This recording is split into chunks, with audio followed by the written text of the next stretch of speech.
Bueno, repito esta pregunta para tener el consentimiento informado y que pues quede grabado, porque es algo que nos pide la universidad.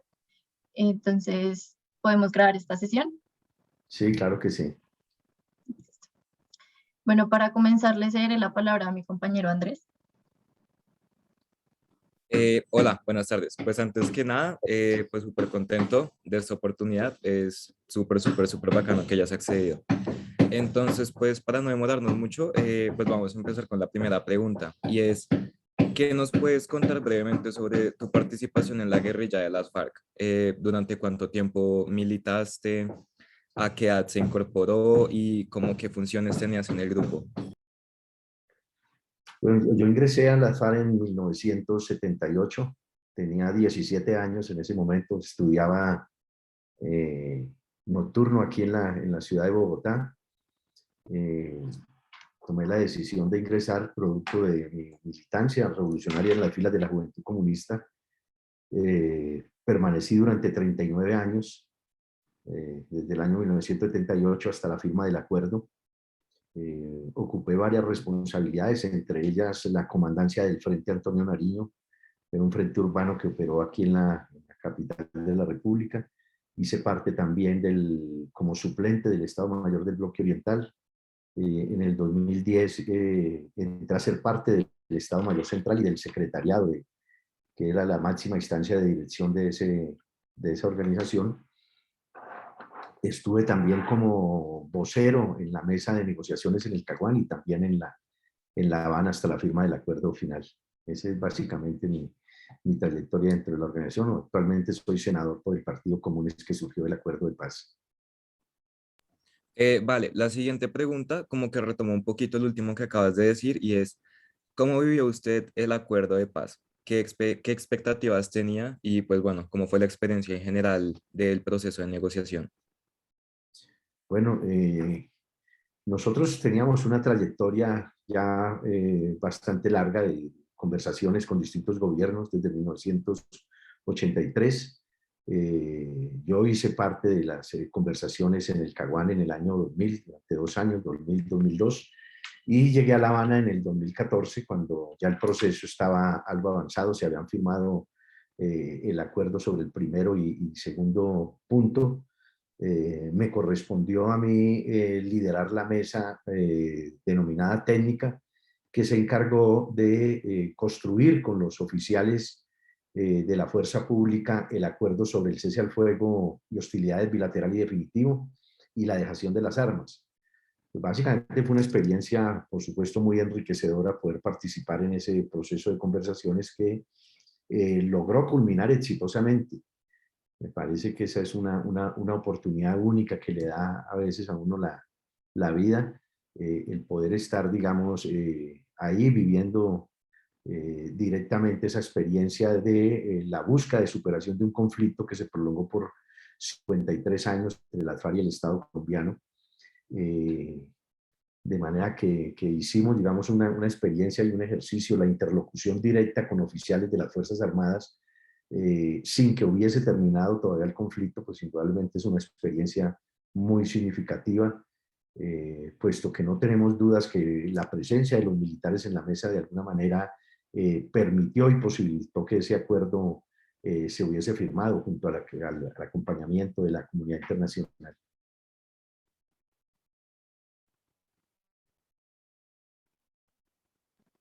Bueno, muchas gracias Andrés y Carlos por sus intervenciones. Ahora Natalia seguirá con otras preguntas. Hola, muchas gracias. Buenas tardes. Para comenzar, quisiera decir la siguiente pregunta, la cual es, si cree usted que la guerrilla de las FARC logró completa o parcialmente aquello por lo que luchó por tantos años, ahora que pues ya han dejado las armas y se han reincorporado a la vida civil teniendo voz y participación política relevante, teniendo en cuenta que tienen 10 curules. Bueno, nosotros siempre planteamos la necesidad de la salida política.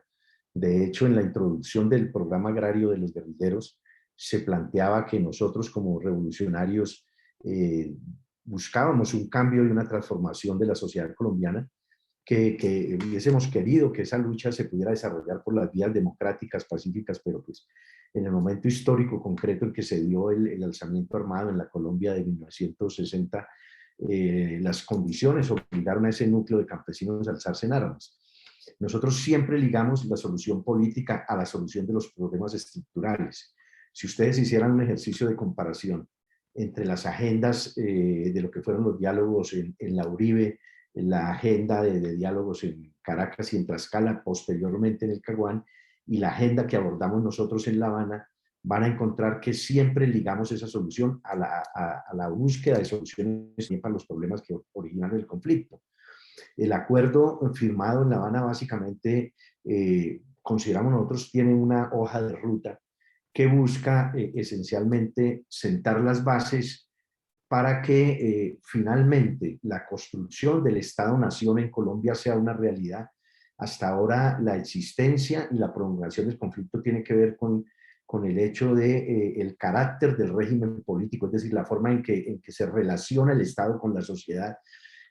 No es solamente un problema estructural de pobreza, que por supuesto lo hay, pero la pobreza y la exclusión social por sí mismas no explican la existencia de la insurgencia en Colombia.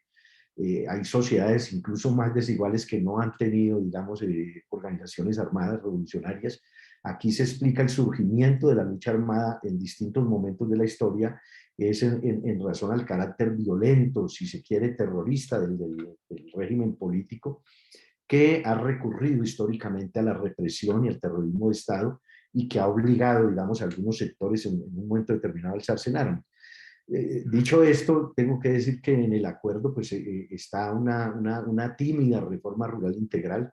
Nosotros obviamente hubiésemos aspirado a que fuese una reforma agraria más profunda, que modificara sustancialmente el problema de la tenencia y el uso de la tierra en Colombia. Hubiésemos querido una reforma política mucho más amplia y profunda que democratice totalmente la sociedad colombiana, no solamente en términos de la participación política electoral. Aspiramos obviamente a que el Estado, producto de la implementación del acuerdo, llegue a tener el monopolio del uso de la fuerza y de las armas, el control del territorio, el control de la justicia y de la hacienda pública. Entonces digamos que nosotros podemos considerar que ese acuerdo, si se llega a implementar integralmente, que es la aspiración que tenemos los sectores que queremos la paz, sin lugar a dudas estaría siendo un aporte sustancial a ese proceso de la construcción y la consolidación del Estado Nacional.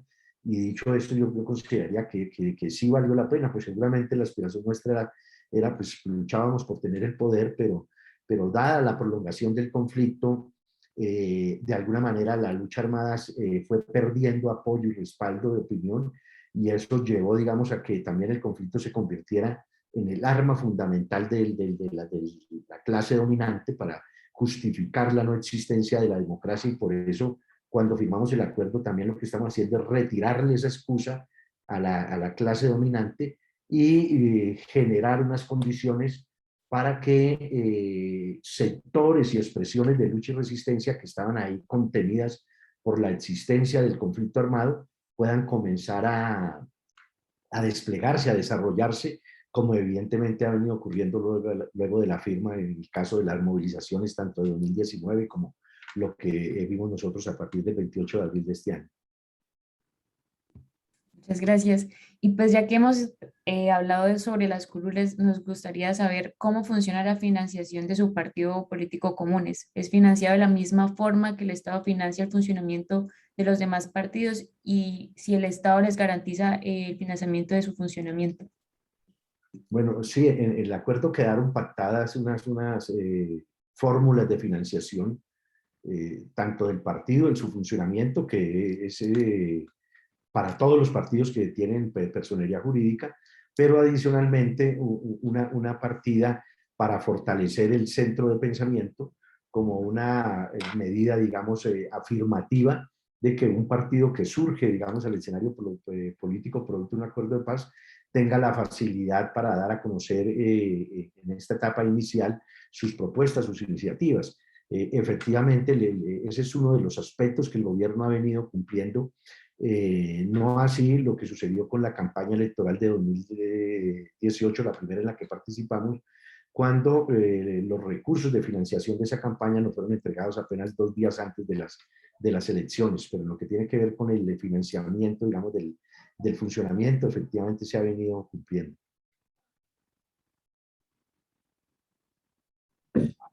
Vale, pues tengo entendido que el partido está dentro del pacto histórico, si no me equivoco. ¿Qué nos puedes contar como sobre eso? ¿Qué objetivos tiene el Partido Comunes a futuro? Bueno, nosotros lo que hicimos cuando firmamos el acuerdo fue cambiar la forma de la actividad política nuestra, digamos. Los objetivos siguen siendo los mismos. Nosotros aspiramos a llegar a ser, en esta etapa no diríamos gobierno, pero sí parte de un gobierno de transición, un gobierno democrático que asuma las tareas pendientes de la sociedad colombiana. Estoy hablando de la reforma agraria, de una reforma política, de una formulación de un modelo económico distinto al modelo neoliberal, la modificación del régimen político, porque consideramos que la forma en que el Estado se relaciona con la sociedad no corresponde a lo que debe ser realmente una nación realmente democrática. Aspiramos igualmente a que ese modelo económico de alguna manera sea parte de lo que es el modelo neoliberal y que utiliza los combustibles fósiles como aspecto central. Nosotros consideramos que Colombia, en las condiciones de hoy en día, desde la sociedad capitalista, tiene las condiciones para convertirse en una potencia agrícola productora de alimentos. Tenemos condiciones geográficas y climáticas que favorecen esa perspectiva, además de 40 millones de hectáreas aptas para la agricultura. Si nosotros logramos poner todo eso en función, digamos, de un modelo distinto, no dudamos de que tendríamos una Colombia más justa, democrática, incluyente, garantista en sus derechos y por supuesto con un modelo económico que garantice la sustentabilidad y la sostenibilidad de las riquezas que nos dio la naturaleza, porque el ambiente hoy en día se ha convertido, digamos, en un elemento central a tener en cuenta por cualquier modelo económico y político que busque realmente ser democrático.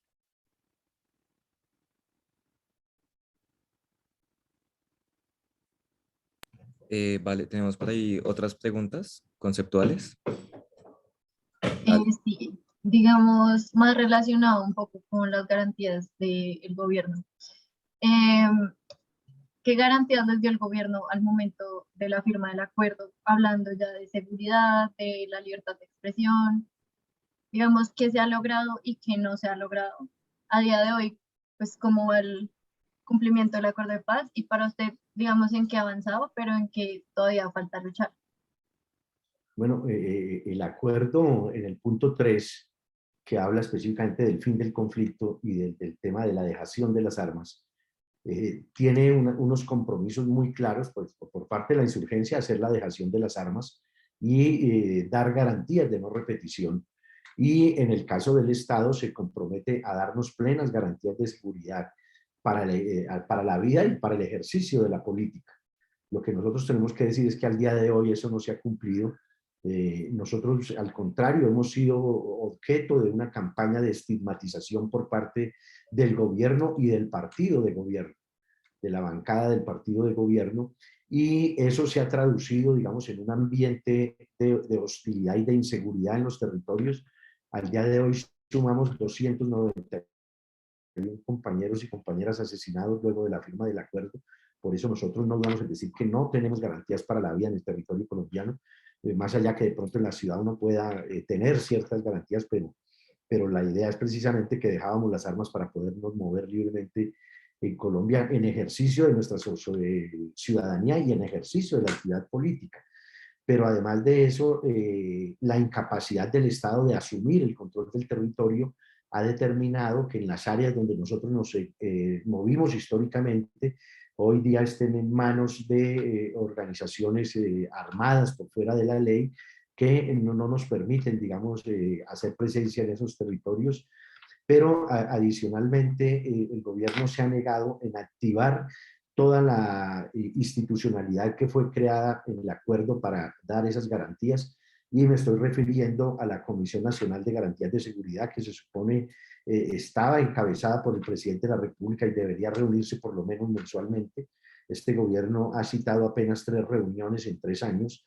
No se ha activado el sistema integral de seguridad para el ejercicio de la política, que es un mecanismo de coordinación de toda la institucionalidad para dar garantías no solamente a quienes firmamos la paz, sino también a los líderes sociales que han sido asesinados 1.600 en los últimos 3 años, pero también a las comunidades y a los territorios que históricamente han sufrido el conflicto. De manera que esa es la situación real de la falta de garantías, más allá que quienes estamos en el ejercicio político partidario y específicamente ocupando las curules del Congreso, pues hayamos tenido algunas condiciones para ejercer nuestro trabajo, pero el acuerdo hablaba, digamos, de dar plenas garantías y eso no se está cumpliendo.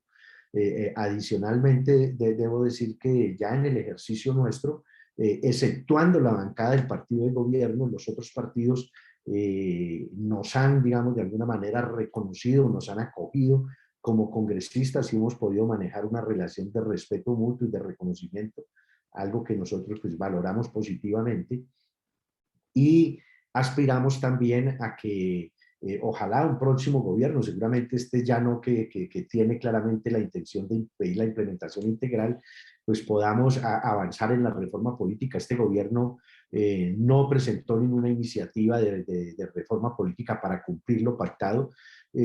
Nosotros desde la bancada comunes hemos radicado 3 veces la reforma política, no ha sido posible que avance. Cuando el compromiso es que nosotros ingresábamos al ejercicio político en unas condiciones distintas y diferentes, y eso pues nos ha obligado a tener que participar en la actividad política en unas condiciones muy desventajosas, puesto que lo que se buscaba era, por ejemplo, acabar con la financiación privada de las campañas electorales. El acuerdo y las recomendaciones de la misión electoral especial hablan de que la financiación de las campañas debe ser estatal para impedir la corrupción que hace que los financiadores de la campaña finalmente se terminen beneficiando a través de contratos como un favor para pagarle a quienes les financiaron la campaña. Se hablaba también de la necesidad de tener listas cerradas y que fueran en paridad y en cremallera para garantizar que no solamente en las listas haya el mismo número de mujeres, sino que salgan elegidas también de manera efectiva las mujeres. Se habla también de la necesidad de crear un sistema electoral totalmente independiente de las otras ramas del poder público y desmontar el Consejo Nacional Electoral, porque la composición de ese órgano es equivalente al porcentaje de representación que tienen los partidos en el Congreso. Entonces, en este momento tenemos un Consejo Nacional Electoral que regula la vida de los partidos, que incluso puede llegar a sancionar los partidos, pero que está compuesto mayoritariamente de los partidos de gobierno. Entonces, es totalmente antidemocrático que ese órgano tenga en sus manos las personerías jurídicas de los partidos pequeños y de oposición. Nosotros decimos que hay que separar además las funciones judiciales del Consejo Nacional Electoral de las funciones administrativas.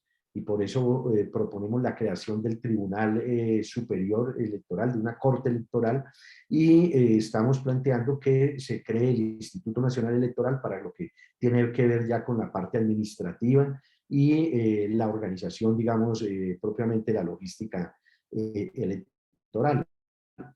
Estamos proponiendo que se reduzca la edad para votar en la reforma política que radicamos. Proponemos que se iniciara en este 2022 con la votación a partir de los 17 y en las siguientes elecciones a partir de los 16 años, como una medida también de garantizar que los jóvenes se interesen más por la política. Esto acompañado también de la propuesta de que el voto sea obligatorio. Si el voto en Colombia se hace obligatorio, vamos a poder romperle la espina dorsal a la corrupción y a la compraventa de votos, porque seguramente esas clientelas políticas que se acostumbraron a elegirse comprando la votación no van a tener los recursos suficientes para comprar, digamos, unas mayorías, puesto que votaría la totalidad del censo electoral. Entonces, esos son reformas que están pendientes, que estuvieron dentro de las recomendaciones que hizo la misión electoral especial designada en virtud de acuerdo, por las que nosotros seguimos y seguiremos luchando para garantizar, digamos, una ampliación de la democracia. Ya en cuanto a la aplicación del estatuto de oposición, lo que nosotros hemos observado es que el presidente Duque, buscando hacerle un esguince a la aplicación completa del estatuto de la oposición, suspendió las intervenciones, digamos, mediante el enlace de las cadenas de televisión, y se inventaron una forma de que el presidente haga las intervenciones sin que aparezcan como si fueran intervenciones del presidente, para evitar el derecho que tenemos los partidos de oposición a hacer réplica a esas intervenciones del presidente. Hemos visto también cómo se ha querido, por parte de las mayorías de la coalición de gobierno, vulnerar el derecho de la oposición a elegir un representante en las mesas directivas de Senado. Recientemente, en la instalación de esta legislatura, hubo una violación a ese derecho cuando los partidos de oposición postulamos al senador Gustavo Bolívar para que asumiera la segunda vicepresidencia del Senado, y la mayoría de los partidos de gobierno, faltando a la palabra y al compromiso que siempre ha establecido, votaron negativamente esa postulación e impusieron un senador del Partido Verde, cosa que es una clara violación, digamos, de los derechos de la minoría. Igualmente, cuando se dio el primer periodo de estas legislaturas, en cabeza del senador Ernesto Macías del Centro Democrático, se trató de impedir la intervención de réplica, o se impidió mejor la intervención de réplica de los partidos de oposición al discurso presidencial el día de la instalación del Congreso. Gracias a una demanda que salió recientemente, 2 años después, más de 2 años, se pudo hacer esa intervención que le correspondía hacerla al senador Jorge Enrique Robledo del Polo Democrático, hoy Dignidad. Entonces, digamos que ha habido una constante, y es la intencionalidad del gobierno y de la bancada mayoritaria en el Congreso, de burlar la aplicación del estatuto de oposición y los derechos de las minorías políticas en Colombia.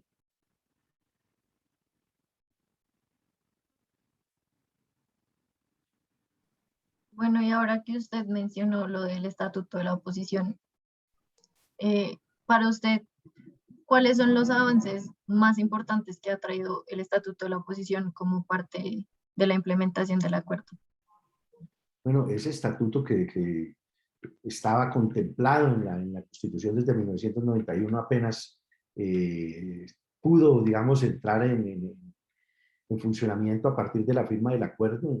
Hay un aspecto que es importante, y es una financiación adicional que tienen los partidos que se declaren en oposición. Eso nos parece importante porque es una forma de equilibrar, por así llamarlo, las cargas entre los partidos mayoritarios de gobierno y los partidos de oposición. Ha sido importante también la posibilidad de utilizar espacios en los medios de comunicación para ayudar a difundir, digamos, nuestras propuestas y nuestras iniciativas. El acceso a los que ya estaba, ya se daba, pero está reafirmado en el estatuto, el acceso, pues, de las minorías políticas a las mesas directivas de las corporaciones de elección popular. Nos parece también un aspecto central. La posibilidad de ejercer el control político, digamos, sobre los ministros, nos parece que es también un ejercicio muy importante que se hace desde el Congreso de la República.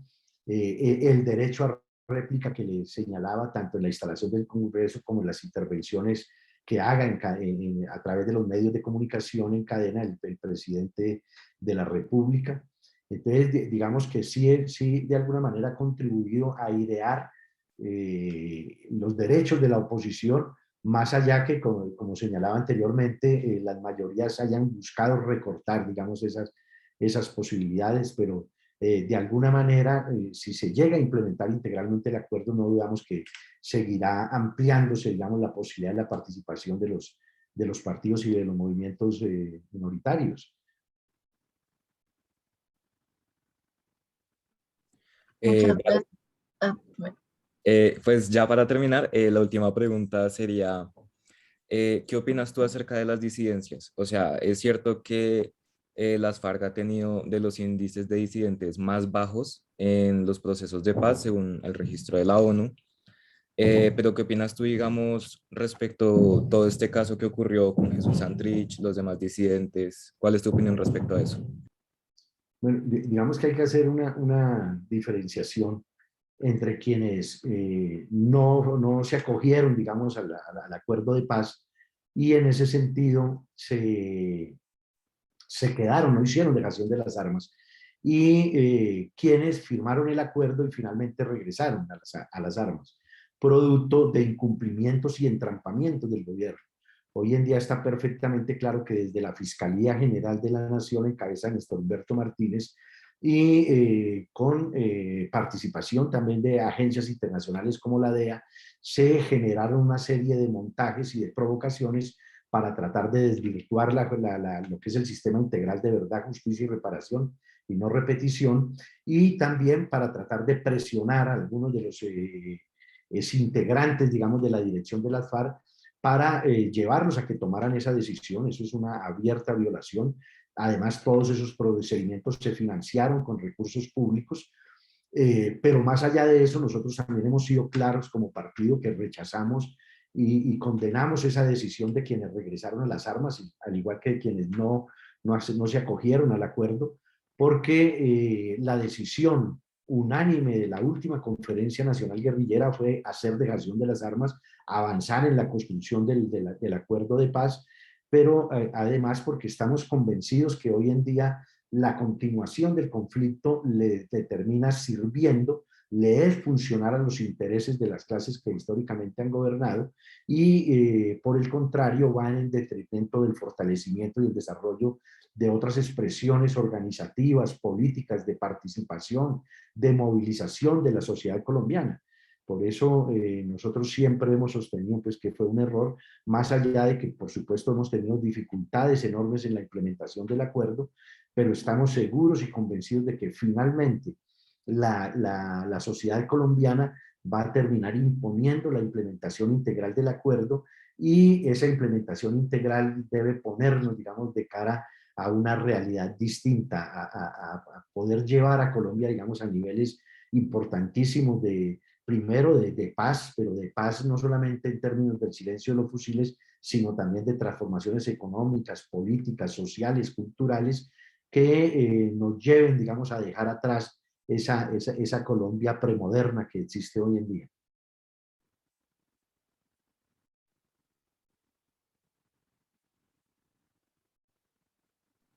Listo, Carlos, muchas gracias. Bueno, antes de terminar, me gustaría retomar un poco una pregunta que ya hicimos, pero más en cuanto a, según su perspectiva, que sí se ha logrado hasta el día de hoy de lo que estaba estipulado pues, en el acuerdo, más relacionado con el punto 2. Bueno, yo creo que lo que se ha logrado es que nuevos sectores, nuevas fuerzas se estén involucrando en la actividad política, y cuando estoy hablando de la actividad política no me estoy refiriendo exclusivamente a la participación electoral.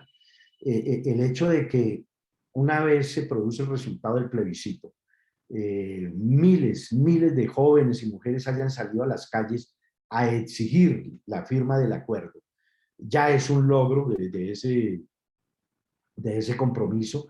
El resultado de la propia consulta anticorrupción, donde más de 11 millones de colombianos salen a rechazar abiertamente ese fenómeno estructural de la sociedad colombiana, que anteriormente de pronto por la existencia del conflicto no se hacía tan evidente.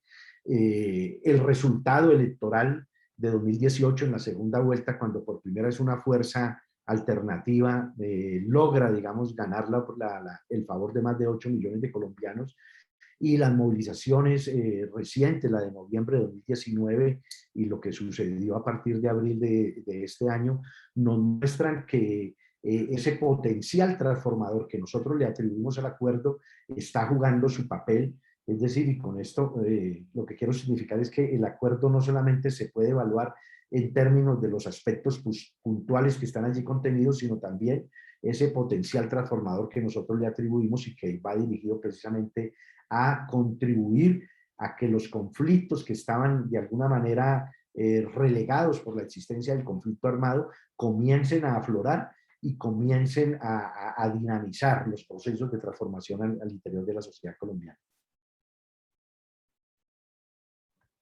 Bueno, yo creo que ya con esta serie de preguntas estamos más que contentos. De verdad, muchas gracias por este espacio, fue muy enriquecedor y nos ayudó muchísimo en el trabajo, nos educó y siento que también va a educar a toda la ciudadanía. Bueno, a ustedes muchísimas gracias, Manuela, Natalia, Andrés. Muchos éxitos en esa carrera. Yo pienso que es maravillosa. Les cuento que yo también, gracias al Acuerdo de Paz, estoy estudiando ciencia política. Estoy haciendo cuarto semestre en la UNAD porque no puedo presencial por el trabajo, pero bueno, ojalá algún día nos encontremos por ahí en el ejercicio profesional. Un abrazo y muchos éxitos. Hasta luego, muchísimas gracias. Gracias, Hasta luego. Gracias, igualmente. que estés bien. Bueno.